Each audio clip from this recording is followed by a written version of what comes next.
बहरामपुर मुर्शिदाबाद जिले का हेडक्वार्टर है। कभी अनडिवाइडेड बंगाल मुर्शिदाबाद पर रश करता था, आज मुर्शिदाबाद बहरामपुर पर रश करता है। बहरामपुर एक बार फिर से सुर्खियों में है। कांग्रेस ने अपने हैवीवेट 5 बार के सांसद अधीर रंजन चौधरी को विधानसभा में उम्मीदवार के तौर पर मैदान में उतार दिया है, तो टीएमसी ने नाड़ू गोपाल मुखर्जी को उम्मीदवार बनाया है। बीजेपी ने अपने मौजूदा विधायक सुब्रतो मोइतो यानी कंचन दा पर ही भरोसा किया है। बहरामपुर मुर्शिदाबाद जिले की 22 विधानसभा सीटों में से एक ऐसी सीट है जहां से साल 2021 में बीजेपी के लिए खुशखबरी आई थी। इस जिले में बीजेपी ने 2 सीटों पर कब्जा किया था। इस बार बीजेपी मुर्शिदाबाद की 22 में से 2 की जीत के आंकड़े को और आगे बढ़ाना चाहती है, तो कांग्रेस अपनी खोई हुई जमीन को तलाश कर रही है। बहरामपुर में कांग्रेस और अधीरदा दोनों की साख दांव पर लगी है, तो टीएमसी भी अपना पूरा जोर लगा रही है। बहरामपुर के लोग इसी स्टेशन पर आकर अपने बच्चों को ट्रेनों में बिठाते हैं ताकि वो बेहतर शिक्षा और रोजगार हासिल करने के लिए दूर कहीं और जा सकें। यहां वोट देने की तैयारी है, मगर यहां के लोगों की परेशानी का एहसास किसको है? अपनी हालत का खुद एहसास नहीं मुझको, मैंने औरों से सुना है, परेशान हूं मैं। 1757 का प्लासी युद्ध हो या फिर 1857 का सिपाही विद्रोह, प्लासी की लड़ाई के बाद ईस्ट इंडिया कंपनी ने बहरामपुर को अपनी छावनी बनाया। 1870 तक अंग्रेजों का यह अहम सैनिक ठिकाना रहा। बहरामपुर ने सब कुछ अपनी आंखों से देखा है।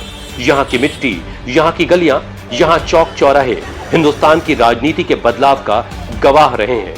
आज भी कुछ बदला नहीं है। पहले भी बहरामपुर का हिंदुस्तान की सियासत में रोल रहा है और आज भी बहरामपुर सियासत का बड़ा सेंटर है। यहां की आवाज पूरे बंगाल में सुनी जाती है। इस बार भी बहरामपुर बंगाल चुनाव का सबसे हॉट सेंटर बना हुआ है। यहां पर तृणमूल कांग्रेस बीजेपी कांग्रेस लेफ्ट में चौतरफा लड़ाई है और हुमायूं कबीर की एंट्री ने बहरामपुर की सियासी जंग को और दिलचस्प बना दिया है। इसकी वजह है यहां का धर्म कांटा। 75% हिंदू आबादी है और 25% मुस्लिम वोटर है। सबका टारगेट 25% मुसलमान है। कहा जाता है कि 75% हिंदू चारों तरफ बटा हुआ है और 25% मुस्लिम जिसे चाहता है उसका पलड़ा भारी हो जाता है। लिहाजा हम भी मुसलमानों की नब्ज टटोलने के लिए बहरामपुर में निकल पड़े। हमारा पहला पड़ाव था 5 मंजिला राजा मियां मस्जिद, जहां चाय की दुकान पर मुस्लिम तबके के कुछ लोग मौजूद थे। सवाल यही था कि मुसलमान किधर जा रहा है। बहरामपुर में इस वक्त हम हैं और राजा मियां मस्जिद यहाँ बड़ी मशहूर है। 5 फ्लोर की मस्जिद है। ठीक उसके सामने एक चाय का स्टॉल है, हम वहां पर हैं।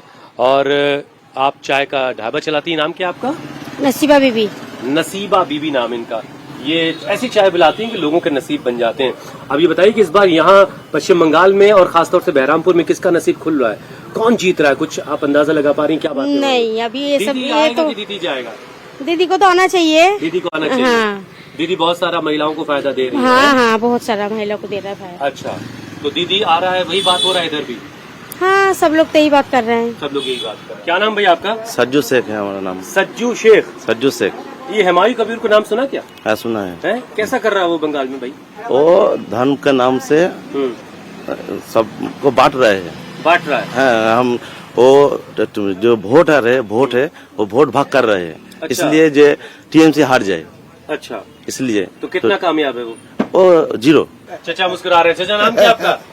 आफ्ताबुद्दीन। आफ्ताबुद्दीन। क्या करते रहे चचा? Retired teacher.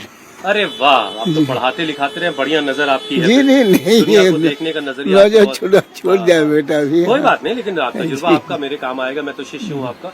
अब ये बताइए कि आपकी नजर क्या देख रही है? बहरामपुर में इस बार क्या हो रहा है? बात तो ये है, अब इस पूरे बंगाल में जो हो रहा है, एक्चुअली नो क्लीननेस और neatness in election. There are so many. Cleanness neatness नहीं है। दादा, ये एक मस्जिद बन रही है, बाबरी मस्जिद। जी जी, उसके बारे में सुना कुछ आपने? जी हाँ, सुना। तो कैसा लगा ये मस्जिद? बहुत खराब लगा। बहुत खराब लगा। मतलब मस्जिद बन रही है वो धंधाबाजी है, बिल्कुल धंधाबाजी, तो बिल्कुल धंधाबाजी। बहुत खराब लगा। मस्जिद बना ठीक है, मस्जिद बनाओ, लोग के नमाज पढ़ो ठीक है, लेकिन जहाँ कोई जरूरत नहीं मस्जिद का जो लोग ही नहीं है वहाँ, वो मुझे माना प्योर पॉलिटिकल। प्योर पॉलिटिकल देखिए ये देखिए टीचर हैं तो बेहतर समझ इनके पास भी है। तो आप ये देख रहे हैं कि हुमायूं कबीर इस बार बहुत सारी सीटों पे अपने उम्मीदवार भी उन्होंने खड़े किए, उनको कुछ सीट मिलेगी। नहीं, अपनी सीट रेजीनगर और जो नवदा है कभी नहीं, खुदा नहीं, वो भी नहीं जीत पाएंगे। जी नहीं। बहुत सारे लोग टीएमसी की बात कर रहे हैं, बहुत सारे लोग कांग्रेस की बात कर रहे हैं, लेकिन एक आम राय जो हुमायूं कबीर को लेकर के है वो ये सुनाई दे रही है कि हुमायूं कबीर कोई फैक्टर नहीं है। अब आने वाला इलेक्शन ये तय करेगा और 4 मई के नतीजे बताएंगे कि हुमायूं कबीर ने क्या कोई करिश्मा किया है या वायरल वीडियो के बाद जो कुछ था वो भी जाता रहा।